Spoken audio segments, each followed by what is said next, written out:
ನನಗಂತೂ ನಮ್ಮ D boss ಅವರ ಸಿನಿಮಾನ ಯಾವ ಸಿನಿಮಾ ಆದರೂ ಸರಿ ನಾನು ಥಿಯೇಟ್ರಲ್ಲಿ ದೊಡ್ಡ ಸ್ಕ್ರೀನಲ್ಲಿ ನಾನು ಅವ್ರನ್ನ ನೋಡ್ತೀನಿ ಅಂತಂದರೆ ಅದರಷ್ಟು ಖುಷಿ ಕೊಡೋವಂಥ ವಿಷಯ ಇನ್ನೊಂದಿಲ್ಲ. ಸೊ ಅದೇ ಥರ ನಾವಿವತ್ತು ಕರಿಯಾನ ಥಿಯೇಟ್ರಲ್ಲಿ, ಅದರಲ್ಲೂ ನನ್ನ ಫ್ರೆಂಡ್ಸ್ ಎಲ್ಲ ಬಂದಿದ್ರು, ಕುತ್ಕೊಂಡು ಫುಲ್ ಪಕ್ಕಾ ಲೋಕಲ್ ಡಿ ಬಾಸ್ ಫ್ಯಾನ್ ಥರ ನಾನು ಕುತ್ಕೊಂಡು ಸಕ್ಕತ್ತಾಗಿ ಎಂಜಾಯ್ ಮಾಡಿದ್ದೀನಿ. ಆ್ಯಕ್ಚುಲಿ ನನ್ನ ಗಂಟ್ಲೆಲ್ಲ ಹೋಗಿದೆ, ಕಿರ್ಚಿ ಗಂಟ್ಲು ಹೋಗಿದೆ, ಅಷ್ಟು ಕಿರ್ಚಿದ್ದೀನಿ. ಆ್ಯಂಡ್ ಅದ್ರ ಜೊತೆಗೆ ನನಗೊಂದು ತುಂಬ ದೊಡ್ಡ ಕನಸಿತ್ತು. ನಾರ್ಮಲ್ ಆಗಿ ನಾನು ಸಿನಿಮಾ ನೋಡೋಕೆ ಹೋದಾಗ ಇದು ಆಗ್ತಾ ಇರಲಿಲ್ಲ.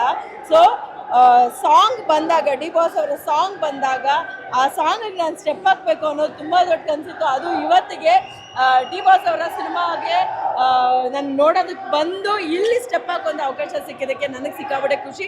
ಅದ್ರ ಜೊತೆಗೆ ನಮ್ಮ ಎಲ್ಲ ಸೆಲೆಬ್ರಿಟೀಸು ತುಂಬ ಜನ ವಿಷಲ್ ಹೊಡಿತಾ ಇದ್ರು. ನಾನು ಸೇರ್ಕೊಂಡು 1 2 3 ಅಂತ ಎಲ್ಲ ಹೇಳಿ ವಿಷಲ್ ಹೊಡೆದು ಸಕ್ಕತ್ತಾಗಿ ಎಂಜಾಯ್ ಮಾಡಿದ್ದೀನಿ. ಐ ಹೋಪ್ ಎಲ್ಲ ನಮ್ಮ ಡಿ ಬಾಸ್ ಅವರ ಅಭಿಮಾನಿಗಳು ಇದೇ ರೀತಿಯಾಗಿ ಎಂಜಾಯ್ ಮಾಡ್ತಾರೆ ಅಂತ ನಾನು ಅಂದ್ಕೊಂಡಿದ್ದೀನಿ. I am like flying so happy. ಅಮ್ಮ ನಾ ರೆಕಾರ್ಡ್ ಮಾಡ್ಕೊಂಡಿದ್ದೀನಿ. ಏನು ಗುರು ಅಂದರೆ ಅದನ್ನು ನೋಡ್ತಾ ಇರಬೇಕಾದ್ರೆ ನಾನು ಓಡೋಗೋಣ ಅನ್ನೋ ಥರ ಅನಿಸ್ತಾ ಇತ್ತು. ಆ್ಯಂಡ್ ಆಲ್ಮೋಸ್ಟ್ ನಾನು ಮುಂದೆ ಬಂದು ಅವ್ರ ಹತ್ರ ಮಾತಾಡೋಂಥ ಪ್ರಯತ್ನ ಪಡೋದು ಅಥವಾ ಅವ್ರ ಜೊತೆ ಸೇರ್ಕೊಂಡು ಡ್ಯಾನ್ಸ್ ಮಾಡೋದು, ಕಾನ್ವರ್ಸೇಷನ್ ಅಲ್ಲಿಂದ ಅಲ್ಲಿಗೆ ಮಾಡೋದು, ಆ ಥರದ್ದು ಮಾಡ್ತಾ ಇದ್ದೆ. I was so happy.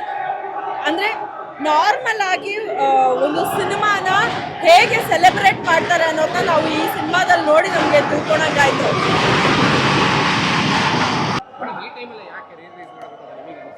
ಬರ್ಡೇಗೆ ರೀ-ರಿಲೀಸ್ ಅಂದರೆ ಬರ್ಡೇಗೆ ಏನಾದರೂ ಒಂದು ಮಾಡಬೇಕು ಅಂತ ನಾನು ತುಂಬ ಟೈಮಿಂದ ಯೋಚನೆ ಮಾಡ್ತಾ ಇದ್ದೆ.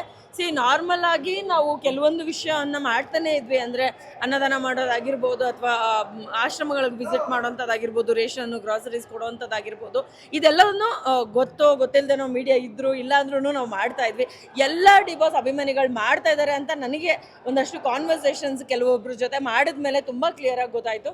So I was so happy that ಎಷ್ಟು ಜನ ಅವರು ಮಾಡ್ತಾ ಇದ್ದಂಥ ಒಂದು ಕೆಲಸ ಅಥವಾ ಅವರು ಹೇಳಿಕೆ ಕೊಟ್ಟಂಥ ಒಂದು ಕೆಲಸನ ಎಲ್ಲರೂ ಫಾಲೋ ಮಾಡ್ತಾ ಇದ್ದಾರೆ. ಆ್ಯಂಡ್ ಲೈಕ್ ಅದೊಂಥರ ವೇದವಾಕ್ಯ ಥರ ಇದೆ, ಎಲ್ಲರೂ ಆ ಲೈನ್ ಬಿಟ್ಟು ದಾಟಲ್ಲ ಗುರು ಅಂತ ಅದನ್ನೇ ಮಾಡ್ತಾ ಇದ್ದಾರೆ. I am so happy. And ನಾನು ಅವರ ಒಬ್ಬ ಅಭಿಮಾನಿಯಾಗಿ ಅಂಥ ಕೆಲಸಗಳನ್ನ ನಾರ್ಮಲ್ ಆಗಿ ಮಾಡ್ತಾ ಬರ್ತಾ ಇದ್ದೆ. ಅದಲ್ಲದೆ ಸಿನಿಮಾ ಅಂತ ಬಂದಾಗ ನಮ್ಗೆ ಆಬ್ವಿಯಸ್ಲಿ ನಾವು ಸಿನಿಮಾದವ್ರಾಗಿರೋದ್ರಿಂದ ಸಿನಿಮಾ ಮೂಲಕ ನಾನೊಂದ್ಸತಿ ಹೇಳ್ಕೊಂಡಿದ್ದೆ ಯಾವುದೋ ಇಂಟರ್ವ್ಯೂನಲ್ಲಿ. ಸೊ ಅವ್ರಿಗೆ ಪ್ರೊಡ್ಯೂಸ್ ಮಾಡೋವಂಥ ಅವಕಾಶ ನನಗೆ ಯಾವತ್ತಾದರೂ ಬರಲಿ, ದೇವ್ರು ನಂಗೆ ಆದಷ್ಟು ಬೇಗ ಆಶೀರ್ವಾದ ಮಾಡಲಿ ಅಂತ. ಪ್ರೊಡ್ಯೂಸ್ ಯಾವಾಗ ಮಾಡ್ತೀನಿ ಏನೋ ಇನ್ನೂ ಗೊತ್ತಿಲ್ಲ, ಬಟ್ ರೀ-ರಿಲೀಸ್ ಅಂತೂ ಮಾಡೋದಕ್ಕೆ ನನಗೆ ಅವಕಾಶ ಸಿಕ್ತು. I am so happy. ತುಂಬಾ ಖುಷಿಯಾಗಿದೆ ನನಗೆ.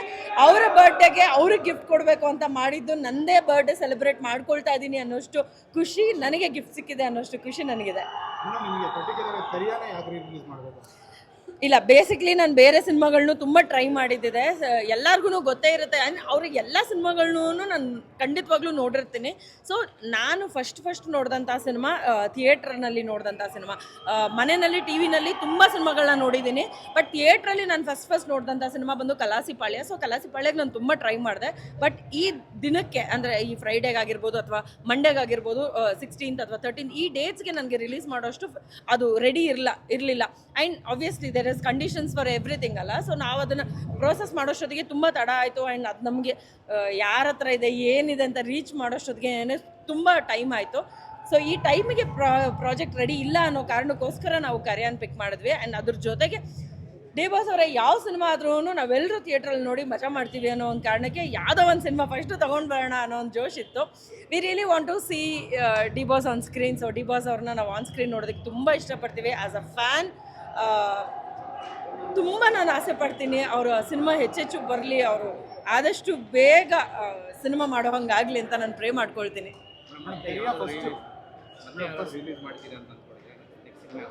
ಆಸೆ ತುಂಬ ಇದೆ, ಆಸೆ ಖಂಡಿತವಾಗ್ಲೂ ಮಾಡೋಂಥ ಆಸೆ ಇದೆ. ಇಲ್ಲ, ಅದು ಅಂದರೆ ಅದೊಂಥರ ಇವಾಗ ಚಟ ಅಂತಾರಲ್ಲ, ಹಂಗಾಗ್ಬಿಟ್ಟಿದೆ. ಸಿನಿಮಾನೇನೋ ಮಾಡಬೇಕು, ರಿಲೀಸ್ ಮಾಡಬೇಕು. ಎಸ್ಪೆಷಲಿ ಡಿ ಬಾಸ್ ಅವರ ಸಿನಿಮಾನ ನಾವು ರಿಲೀಸ್ ಮಾಡುವಂಥ ಮಟ್ಟಕ್ವರೆಗೂ ನಾವು ಸ್ಟೆಪ್ಸ್ ತೊಗೊಂಡಿದ್ದೀವಿ ಅಂತಂದರೆ I really have to say proud of myself. ಏ ನಾನಿನ್ನೂ ಸ್ಕೂಲಲ್ಲಿದ್ದೆ, ನನ್ನ ಯಾರೂ ಕರ್ಕೊಂಡು ಹೋಗಿರಲಿಲ್ಲ. ಸುಮ್ಮನಿರಿ, ಹಂಗೆಲ್ಲ ಕ್ವಶನ್ಸ್ ಕೇಳಬಾರ್ದು ನೀವು ನನ್ನ. ಬೇರೆ ಥಿಯೇಟರ್ಗೆ ಏನಾದರೂ ವಿಸಿಟ್ ಮಾಡೋ ಪ್ಲಾನ್ ಏನಾದರೂ? ಖಂಡಿತ ಇದೆ. ನನಗೆ ಒಂದಷ್ಟು ಡಿ ಬಾಸ್ ಅವರ ಫ್ಯಾನ್ ಪೇಜಸ್ ಏನು ಮೇಂಟೈನ್ ಮಾಡ್ತಾ ಇದ್ದಾರೆ, ಅವರೆಲ್ಲರೂ ನನಗೆ ಬಹಳಷ್ಟು ಜಾಗದಿಂದ ಅಪ್ಡೇಟ್ಸ್ ಕೊಡ್ತಾನೆ ಇದ್ದಾರೆ. ಸೊ ಆ ಅಪ್ಡೇಟ್ಸ್ ಹೇಗಿದೆ ಅಂತಂದರೆ, ಇಂಥ ಜಾಗದಲ್ಲಿ ಇಷ್ಟು ಜನ ಇದ್ದಾರೆ, ಇಂಥ ಜಾಗದಲ್ಲಿ ನಾವು ಇಷ್ಟು ಜನ ನಿಮ್ಮನ್ನು ಸಪೋರ್ಟ್ ಮಾಡ್ತಾ ಇದ್ದೀವಿ, ಡಿ ಬಾಸ್ಗೋಸ್ಕರ ನಾವು ಪ್ರಾಣ ಬೇಕಾದರೂ ಕೊಡ್ತೀವಿ ಅಂತ ಹೇಳೋವಂಥ ಅಭಿಮಾನಿಗಳು ಯಾರ್ಯಾರು ನನಗೆ ಮೆಸೇಜ್ ಮಾಡಿದಿರೋ ಪ್ರತಿಯೊಬ್ಬರಿಗೂ ನಾನು ರೆಸ್ಪಾಂಡ್ ಮಾಡೋವಂಥ ಪ್ರಯತ್ನ ಖಂಡಿತವಾಗ್ಲೂ ಮಾಡಿದ್ದೀನಿ. ತುಂಬ ಮೆಸೇಜಸ್ ಇದ್ದಿದ್ದರಿಂದ ಯಾರ್ದಾದ್ರೂ ಮಿಸ್ ಆಗಿದ್ರೆ I am really sorry. But ನೀವು ಯಾರ್ಯಾರು ನಂಗೆ ಇನ್ಫಾರ್ಮೇಷನ್ ಕೊಡ್ತಾ ಇದ್ದೀರೋ, ಟಿಕೆಟ್ ಬುಕ್ ಮಾಡಿರೋಂಥ ಇನ್ಫಾರ್ಮೇಷನ್ ಕೊಟ್ಟಿದ್ದು ಕೂಡ ನಾನು ಶೇರ್ ಮಾಡಿದ್ದೀನಿ. ಸೊ ಯಾರ್ಯಾರು ಇನ್ಫಾರ್ಮೇಷನ್ ಕೊಡ್ತಾ ಇದ್ದೀರೋ ಆ ಎಲ್ಲ ಥಿಯೇಟರ್ಗಳಿಗೂ ನಾನು ಖಂಡಿತವಾಗ್ಲೂ ವಿಸಿಟ್ ಮಾಡ್ತೀನಿ. Sir, I think it is around 80 for today. ಅದೇ ಕೆಲವೊಬ್ಬರು ಯಾವ ರೀತಿ ಸ್ಟೇಟ್ಮೆಂಟ್ಸ್ ಕೊಟ್ಟಿದ್ದಾರೆ ಅಂತಂದರೆ, ಈ ಶೋ ನೋಡೋಣ, ಈ ಶೋ ಚೆನ್ನಾಗಾಯಿತು ಅಂತಂದರೆ ನೆಕ್ಸ್ಟ್ ಶೋ ಕೊಡ್ತೀವಿ ಅನ್ನೋ ಥರ ಬಹಳಷ್ಟು ಜನ ಹೇಳಿದ್ದಾರೆ. ಸೊ ಐ ಪ್ರೇ ಎಲ್ಲ ಡಿ ಬಾಸ್ ಫ್ಯಾನ್ಸನ್ನು ಥಿಯೇಟ್ರಿಗೆ ಹೋಗಿ ಸಿನಿಮಾನ ನೋಡಿ ನಮಗೆ ಹೆಚ್ಚೆಚ್ಚು ಶೋ ಕೊಡೋ ಹಂಗೆ ನೀವೇ ಮಾಡಬೇಕು. ಎಲ್ಲ ನಿಮ್ಮ ಕೈಯಲ್ಲಿದೆ. I know that hurts. ಅವ್ರು ಇದ್ದಿದ್ರೆ ಏನು ಹೇಳಬೇಕಾಗಿರೋ ನೆಸಿಟಿನೇ ಇರಲಿಲ್ಲ. ಇಲ್ಲೊಂದು ಅದೊಂದು ಮ್ಯಾನರಿಸಮ್ ಇತ್ತು ಗೊತ್ತಾ, ಅಂತ ಹಿಂಗಂದ್ರೆ ಅದು ಅರ್ಥ ಆಗ್ತಿತ್ತಲ್ಲ, ಹಾಗೆ ಅವ್ರು ಸುಮ್ಮನೆ ಹಿಂಗೆ ನೋಡಿದ್ರೆ ಸಾಕು ಅದು ಅರ್ಥ ಆಗ್ತಾಯಿತ್ತು. ಆ್ಯಂಡ್ ಅವರು ಬನ್ನಿ ಈ ಥರ ಹಿಂಗೆ ಥಿಯೇಟ್ರಿಗೆ ನೋಡಿ ಅನ್ನೋಂಥ ಅವಕಾಶ ಅಥವಾ ಅವ್ರು ಆ ರೀತಿ ಕೇಳಲಿ ಅನ್ನೋಂಥ ಸ್ಥಿತಿಗೆ ಯಾವ ಅಭಿಮಾನಿಗಳು ಅವ್ರನ್ನ ಕರ್ಕೊಂಡು ಬಂದಿಲ್ಲ. ಅವ್ರು ಎಲ್ಲಿದ್ದರು ಹೇಗಿದ್ರು ನಮ್ಮ ಸಪೋರ್ಟು, ಎಲ್ಲ ಅಭಿಮಾನಿಗಳ ಸಪೋರ್ಟು ಡಿ ಬಾಸ್ ಮೇಲೆ ಇದ್ದೇ ಇರುತ್ತೆ. ಸರ್, ಕಷ್ಟ.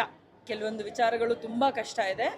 ಅದರಲ್ಲೂ ನಾವೇನೋ ಕ್ರೇಜಿಗೆ ಮಾಡೋಕ್ಕೋಗಿ ಇನ್ಯಾರಿಗೋ ಅದು ಕಾಂಪ್ಲಿಕೇಶನ್ಸ್ ಕ್ರಿಯೇಟ್ ಆಗಬಾರ್ದು. ಯಾಕಂದರೆ ಈ ಮುಂಚೆ ಕೂಡ ಭಾಳಷ್ಟು ಜನ ಆ ಥರ ಮಾಡಿ ಕಾಂಪ್ಲಿಕೇಶನ್ಸ್ ಆಗಿರೋದುಂಟು.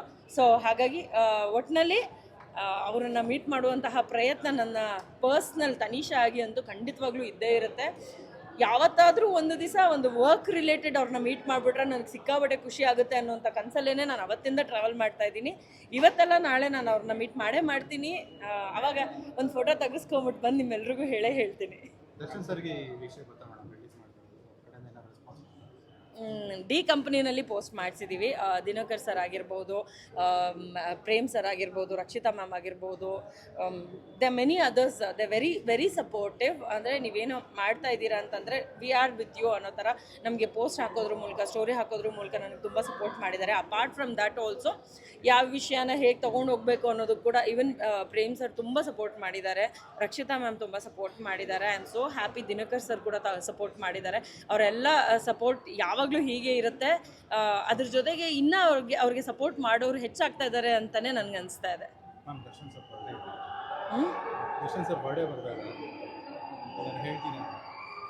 ಅರ್ಥ ಆಗಿಲ್ಲ ನನಗೆ, ಸಾರಿ. ಹೌದು, ಅಲ್ಲ, ದರ್ಶನ್ ಸರ್ ಬರ್ಡೇಗೆ ಅಂತಾನೆ ನಾವಿಲ್ಲಿ ರಿಲೀಸ್ ಮಾಡಿರೋದು. ಮತ್ತು ಬರ್ಡೇ 16th ಬರ್ತಾ ಇದೆ ಅಂತ ಇದ್ದೀರಾ ಅಂದರೆ, ನಾನು ಕಾಲೇಜಲ್ಲಿದ್ದಾಗೆಲ್ಲ ಹೆಂಗಿತ್ತು ನನ್ನ ಸಿಚುವೇಶನು ಅಥವಾ ನನಗೆ ಇದಂತಂದರೆ, ವ್ಯಾಲೆಂಟೈನ್ಸ್ ಡೇಗಿಂತ ಮುಖ್ಯವಾಗಿ ಡಿ ಬಾಸ್ ಅವರ ಬರ್ಡೇ ನಂಗೆ ಚೆನ್ನಾಗಿ ನೆನಪಿರ್ತಾ ಇತ್ತು. ಯಾಕೆ ಅಂತಂದರೆ 16th ಸ್ವೀಟ್ ತೊಗೊಂಡು ಬಂದು ಹಂಚೋದಾಗಿರ್ಬೋದು, ಅಥವಾ ನಮ್ಮ ಬಾಸ್ ಬರ್ಡೇ ಅಂತ ಇದು ಮಾಡ್ಕೊಳ್ಳೋದಾಗಿರ್ಬೋದು. ಆ ಥರ ಸಣ್ಣ ಪುಟ್ಟ ಸೆಲೆಬ್ರೇಷನ್ಸಲ್ಲೇ ನಾನು ಯಾವಾಗ್ಲೂ ಇದ್ದಿದ್ದು. ಒಂದು ಏನಂತಂದರೆ, ನಾನು ತುಂಬ ಬಿಲೀವ್ ಮಾಡ್ತೀನಿ, ಇವಾಗ ಅವರು ಒಬ್ರಿಗೆ ಬೇಕಾಗಿರುವಂಥವ್ರಿಗೆ ರೇಷನ್ನು ಅಥವಾ ಇನ್ಯಾರಿಗೋ ಏನೋ ನೀಡಿರುವಂಥ ವಿಷಯಗಳನ್ನ ಫಸ್ಟು ಅವ್ರಿಗೆ ತಲುಪಿಸಿ ಅಂತ ಏನು ಹೇಳ್ತಾರೆ, ಅದನ್ನು ನಾನು ಕೂಡ ಫಾಲೋ ಮಾಡ್ತೀನಿ. ಬೇಸಿಕ್ಲಿ ಅವ್ರು ಹೇಳಿದ ಮೇಲೇ ನಾನು ಫಾಲೋ ಮಾಡೋದಕ್ಕೆ ಶುರು ಮಾಡಿದ್ದು. ಬಟ್ ಒಂದೊಂದು ಅಕೇಶನ್ಸ್ ಅಂತ ಇಟ್ಕೊಳ್ತಾ ಇದೆ. ನನ್ನ ಬರ್ಡೇ ಆಗಿರ್ಬೋದು ಅಥವಾ ನಮ್ಮ ಮಮ್ಮಿ ಬರ್ಡೇ ಆಗಿರ್ಬೋದು, ನಮ್ಮ ಹತ್ತಿರದಲ್ಲಿ ನಮ್ಮ ಸುತ್ತಮುತ್ತ ಇರೋರಲ್ಲಿ ನಾವು ಯಾವುದು ಸೆಲೆಬ್ರೇಷನ್ ಅಂತ ಮಾಡ್ತೀವೋ ಆ ಒಂದು ನನ್ನ ಕಡೆಯಿಂದ ನಂಗೆ ಇಷ್ಟ ಆಗುತ್ತಪ್ಪ ಅಂದ್ಕೊಂಡು ನಾನು ಮಾಡ್ತಾ ಇದ್ದೆ. So I was like I started doing it only after actually D boss ಅವರು ಹೇಳಿದ ಮೇಲೇ ನಾನು ಅದನ್ನು ಮಾಡೋದಕ್ಕೆ ಶುರು ಮಾಡಿದ್ದು. ಸೊ ನನ್ನ ಥರ ಬಹಳಷ್ಟು ಜನ ಅವರ ಸೆಲೆಬ್ರಿಟೀಸ್ ತುಂಬ ಜನ ದಾನ ಮಾಡೋದಾಗಿರ್ಬೋದು, ಏನಾಗುತ್ತೋ ಅದನ್ನು ಏನಂತಾರೆ ನೀಡ್ ಇರೋರಿಗೆ ಕೊಡೋವಂಥದ್ದನ್ನ ತುಂಬ ಜನ ಕೆಲಸ ಮಾಡ್ತಾ ಇದ್ದಾರೆ. ಅದು ಕೇಳಂತೂ ನನಗೆ ನಿಜವಾಗ್ಲೂ ತುಂಬ ಖುಷಿ ಆಯಿತು. ಹೈಲಿ ಬಿಕಾಸ್ ನಂಗೆ ಗೊತ್ತಿರಲಿಲ್ಲ ಎಲ್ಲರೂ ಅಷ್ಟು ಸೀರಿಯಸ್ ಆಗಿ ತೊಗೊಂಡು ಫಾಲೋ ಮಾಡ್ತಾರೆ ಅಂತ. ನಾನು ತೊಗೊಂಡಿದ್ದೆ, ಬಟ್ ನನಗೆ ಯಾವಾಗ ಬೇಕು ಅವಾಗ ಇಂಪ್ಲಿಮೆಂಟ್ ಮಾಡ್ಕೊಂಡಿದ್ದೆ. ಸೊ ಹಾಗಾಗಿ ಎಲ್ಲರೂ ಅದನ್ನು ಸೀರಿಯಸ್ ಆಗಿ ತೊಗೊಂಡು ಡಿ ಬಾಸ್ ಅವರ ಬರ್ತ್ಡೇ ದಿನಾನೇ ತುಂಬ ಜನ ಈ ಕೆಲಸಗಳನ್ನ ಹಮ್ಮಿಕೊಂಡಿರ್ತಾರೆ. ಭಾಳಷ್ಟು ಜನ ರ್ಯಾಲಿ ಮಾಡ್ತಾ ಇದ್ದಾರೆ, ಇನ್ನೊಂದಷ್ಟು ಜನ ಅವ್ರ ಮನೆ ಮುಂದೆ ಸೆಲೆಬ್ರೇಟ್ ಮಾಡುವಂಥ ಎಷ್ಟೊಂದು ಪ್ರಯತ್ನಗಳನ್ನ ಮಾಡ್ತಾ ಇದ್ದಾರೆ. ಇಟ್ ಈಸ್ ಜಸ್ಟ್ ದಟ್ ನಾವು ಡಿ ಬಾಸ್ನ ಮಿಸ್ ಮಾಡ್ಕೊಳ್ತಾ ಇದ್ದೀವಿ. ಅದಂತೂ ಖಂಡಿತವಾಗ್ಲೂ ನಿಜ. ಅವರೊಬ್ಬರ ಪ್ರೆಸೆನ್ಸ್ ಇದ್ಬಿಟ್ರೆ ಅದೆಷ್ಟೋ ಕೋಟಿ ಜನನ ಸಂಪಾದನೆ ಮಾಡಿರುವಂಥ ವಿಜುವಲ್ ನಮಗೆ ಸಿಗುತ್ತೆ. ಅದೊಂದನ್ನು ನಾವು ಮಿಸ್ ಮಾಡ್ಕೊಳ್ತೀವಿ.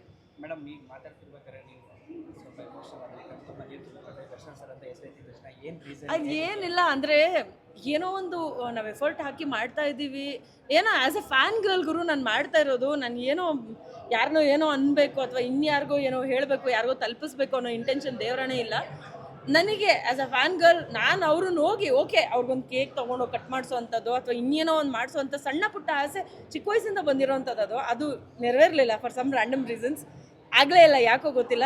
ನಾನು ಯಾವಾಗಲೂ ಬಿಲೀವ್ ಮಾಡೋದು ಟೈಮ್ ಕೂಡ ಬರಬೇಕು, ಆವಾಗಲೇ ವಿಷಯಗಳಾಗುತ್ತೆ ಅಂತ. ಬಟ್ ಅವ್ರ ಪ್ರೆಸೆನ್ಸ್ ಇದ್ದಿದ್ರೆ ತುಂಬ ಚೆನ್ನಾಗಿರೋದು. ಅವ್ರ ಆಬ್ಸೆನ್ಸಲ್ಲಿ ಆದ್ರೂ ನನಗೆ ಬಂದು ಏನೋ ಒಂದು ಮಾಡೋಕ್ಕಾಯ್ತಲ್ಲ ಅನ್ನೋದೊಂದು ಖುಷಿ ಅಷ್ಟೇ. ಅದಕ್ಕೊಂದಷ್ಟು ಜನ ಏನೇನೇನೋ ಮಾತಾಡ್ತಾರೆ. ನಾನು ಯಾವತ್ತೂ ಅವ್ರ ಹೆಸರು ಹೇಳ್ಕೊಂಡು ಇನ್ಯಾರನ್ನೋ ಎಲ್ಲೋ ಯೂಸ್ ಮಾಡಿಕೊಂಡು ಯಾವುದೋ ಸ್ಟೇಜನ್ನು ಬಳಸ್ಕೊಂಡು ನಾನು ಇದುವರೆಗೂ ಏನೂ ಮಾಡಿಲ್ಲ. ನನಗೆ ಯಾರು ಇಷ್ಟ ಅಂತ ಅಂದಾಗ ನನಗೆ ಡಿ ಬಾಸ್ ಇಷ್ಟ ಅಂತ ಹೇಳಿದ್ದೀನಿ. ನನಗೆ ಯಾರ ಮೇಲೆ ಜಾಸ್ತಿ ಪ್ರೀತಿ ಇದೆ, ಯಾರಿಂದ ನೋಡಿ ನೀವು ಇನ್ಸ್ಪೈರ್ ಆಗಿದ್ದೀರಾ ಅಂತ ಕೇಳಿದಾಗ ಪ್ರತಿ ಸಲ ನಾನು ದರ್ಶನ್ ಅವ್ರನ್ನ ನೋಡಿ ಇನ್ಸ್ಪೈರ್ ಆಗಿದ್ದೀನಿ. ಅವರನ್ನು ನಾನು ಯಾವಾಗಲೂ ಅಡೋರ್ ಮಾಡ್ತೀನಿ. ದಿಸ್ ಇಸ್ ಪರ್ಮನೆಂಟ್, ಇದು ಚೇಂಜ್ ಆಗಲ್ಲ ಅಂತ ಹೇಳಿದ್ದೀನಿ. ಯಾವುದೇ ಸ್ಟೇಜಲ್ಲಾಗಲಿ, ಯಾವುದೇ ಒಂದು ವಿಡಿಯೋದಲ್ಲಾಗಲಿ ಅಥವಾ ಇನ್ಯಾವುದೋ ಒಂದು ಜಾಗದಲ್ಲಾಗಲಿ ನನ್ನ ಕೆಲಸ ಆಗಬೇಕು ಅನ್ನೋದಕ್ಕೋಸ್ಕರ ನಾನು ಅವ್ರ ಅಭಿಮಾನಿ ಅಂತ ನಾನು ಯಾವತ್ತೂ ಎಲ್ಲೂ ಹೇಳ್ಕೊಂಡು ಯಾವ ಸ್ಟೇಜನ್ನು ಬಳಸ್ಕೊಂಡಿಲ್ಲ. ಐ ಜಸ್ಟ್ ವಿಶ್ ಎಲ್ಲ ಅಭಿಮಾನಿಗಳೂ ಹಾಗೆ ಇರಲಿ ಅಂತ ಅಷ್ಟೇ. ಮೇಡಮ್ ಇದು ಥಿಯೇಟರ್ ವಿಸಿಟ್ ಏನಾದ್ರು ಮಾಡ್ತಾರೆ ವಿಜಯಲಕ್ಷ್ಮಿ ಮೇಡಮ್ ಇಲ್ಲ ಅವ್ರ ಮಗನ ಏನಾದ್ರು? ನಾನು ಇನ್ಫಾರ್ಮೇಷನ್ ತಲುಪಿಸುವಂಥ ಪ್ರಯತ್ನದಲ್ಲಂತೂ ಖಂಡಿತವಾಗ್ಲೂ ಇದ್ದೀನಿ. ಬಿಕಾಸ್ ನಮ್ಮ ಥರ ನಾವೇನೇನು ಮಾಡ್ತಾ ಇದ್ದೀವಿ ಆ ಥರ ಎಷ್ಟೋ ವಿಷಯಗಳನ್ನು ಎಷ್ಟೊಂದು ಜನ ಮಾಡ್ತಾ ಇದ್ದಾರೆ. ಪಾಪ ಅವರು ಎಲ್ಲೆಲ್ಲಿ ಹೋಗ್ತಾರೆ, ಯಾರ್ಯಾರನ್ನ ನೋಡ್ತಾರೆ. ಬಿಕಾಸ್ ನಾನೊಂದು ಸಣ್ಣ ಅಭಿಮಾನಿ ಕೈಯಲ್ಲಿ ಏನು ಮಾಡೋಕ್ಕೆ ಸಾಧ್ಯನೋ ಅದನ್ನು ಮಾಡೋವಂಥ ಪ್ರಯತ್ನದಲ್ಲಿ ಅಷ್ಟೇ ಇದ್ದೀನಿ. ನಾನು ತಲುಪಿಸ್ತೀನಿ, ಅಂದರೆ ತಲುಪಿಸುವಂಥ ಪ್ರಯತ್ನ ಅಂತೂ ಖಂಡಿತವಾಗ್ಲೂ ಮಾಡ್ತಾ ಇದ್ದೀನಿ. ಅವ್ರೊಬ್ರಿಗೆ ಮಾತ್ರ ಅಲ್ಲ, ಆಲ್ಮೋಸ್ಟ್ ದರ್ಶನ್ ಸರ್ ಅವ್ರನ್ನ ಇಷ್ಟಪಡೋವಂಥ ಪ್ರತಿಯೊಬ್ಬರಿಗೂ ಇನ್ಫಾರ್ಮೇಷನ್ ತಲುಪಿಸುವಂಥ ಪ್ರಯತ್ನ ನಾನು ಖಂಡಿತ ಮಾಡ್ತಾ ಇದ್ದೀನಿ. ನನ್ನ ಕೈಯಲ್ಲಿ ಆಗೋಷ್ಟು ಮಾಡ್ತಾ ಇದ್ದೀನಿ ನಾನು. ಸೊ ಐ ವಿಶ್ ಎಲ್ಲರೂ ನಮ್ಮ ಡಿ ಬಾಸ್ಗೆ ಯಾವಾಗ್ಲೂ ಸಪೋರ್ಟ್ ಮಾಡೋ ಥರ ಎಲ್ಲರೂ ಇರಲಿ ಅಷ್ಟೇ. ಮೇಡಮ್ ಸದ್ಯದಲ್ಲೇ ದರ್ಶನ್ ಸರ್ ಆಚೆ ನಾಯಕರು ಬಗ್ಗೆ ನಿಮಗೆ ಏನಾದ್ರು? ನಾನು ಫಸ್ಟು ದೇವಸ್ಥಾನಕ್ಕೆ ಹೋಗಿ ಪೂಜೆ ಮಾಡಿಸ್ಕೊಂಬರ್ತೀನಿ. ನಾನು ಮಾಡೋಂಥ ಮೊದಲನೇ ಕೆಲಸ ಅದು. ನಾನು ಸಾಮಾನ್ಯವಾಗಿ ಈ ಥರ ಅಂದ್ಕೊಳ್ಳೋದು, ಹರಕೆ ಹೊತ್ಕೊಳ್ಳೋದು ಮಾಡೋದು ತುಂಬ ಕಡಿಮೆ. ಬಟ್ ನನಗೊಂಥರ ಇಷ್ಟ ಅವರು. ನನಗೆ ಇಷ್ಟ ಅಂತಂದರೆ ನಾನು ಏನು ಬೇಕಂದ್ರೂ ಮಾಡ್ತೀನಿ. ಸೊ ಫಸ್ಟು ನಾನು ಇವತ್ತು ಬೆಳಗ್ಗೆ ಹಾಗೆ ಅಂದ್ಕೊಂಡೇ ಬಂದೆ. ಮನೆಯಿಂದ ಹೊರಡಬೇಕಾದ್ರೆ ನಾನು ಯಾವುದೋ ದೇವಸ್ಥಾನಕ್ಕೆ ಹೋಗಿನೇ ಪ್ರೇ ಮಾಡ್ತೀನಿ ಅನ್ನೋ ಥರ ಇಲ್ಲ. ನಾನು ಮನೇಲಿ ಕೂತಿದ್ದಾಗ್ಲೂ ನನಗೆ ಮನ್ಸಿಗೆ ಅನಿಸಿದಾಗ ನಾನು ಪ್ರೇ ಮಾಡೋಕ್ಕೆ ಸ್ಟಾರ್ಟ್ ಮಾಡ್ತೀನಿ. ಸೊ ಮನೆಯಿಂದ ಹೊರಡ್ತಾ ಒಂದು ಸೆಕೆಂಡ್ ಕೂತ್ಕೊಂಡು ನಾನು ಓಕೆ ಆದಷ್ಟು ಬೇಗ ಆಚೆ ಬಂದುಬಿಡ್ಲಿ ಅವರು ಅಂತ ಅಷ್ಟೇ ಅನ್ಕೊಂಬಂದಿದ್ದು. ನಾನು ಬೇರೆ ಏನೂ ಅಂದ್ಕೊಳ್ಳಿಲ್ಲ.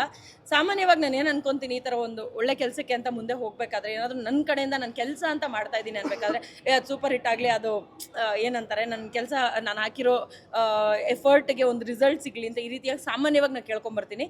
ಬಟ್ ಇವತ್ತು ಯಾಕೋ ಅನ್ನಿಸ್ತು, ಹಿಂಗೆ ಹೊರಟವಳು ಮತ್ತೆ ಒಂದು ನಿಮಿಷ ಕೂತು ಓಕೆ ಐ ಜಸ್ಟ್ ಪ್ರೇಡ್ ಆದಷ್ಟು ಬೇಗ ದರ್ಶನ್ ಸರ್ ಆಚೆ ಬರಲಿ, ಇಷ್ಟೇ ನಾನು ಕೇಳ್ಕೊಂಡಿದ್ದು. ಆದಷ್ಟು ಬೇಗ ಅದು ಆಗಲಿ. ನಾವೆಲ್ಲರೂ ಅವ್ರನ್ನ ಮತ್ತೆ ಸ್ಕ್ರೀನ್ ಮೇಲೆ ನೋಡೋ ಹಂಗಾಗಲಿ, ಲೈವಲ್ಲಿ ಅವ್ರನ್ನ ಹತ್ತಿರದಲ್ಲಿ ನೋಡೋ ಹಂಗಾಗಲಿ ನಾನಂತೂ ತುಂಬ ಕಾಯ್ತಾ ಇದ್ದೀನಿ. ಎಲ್ಲರೂ ನನಗೋಸ್ಕರ ನನ್ನ ಪರವಾಗಿ ಪ್ರೇ ಮಾಡ್ಕೊಳ್ಳಿ. Thank you.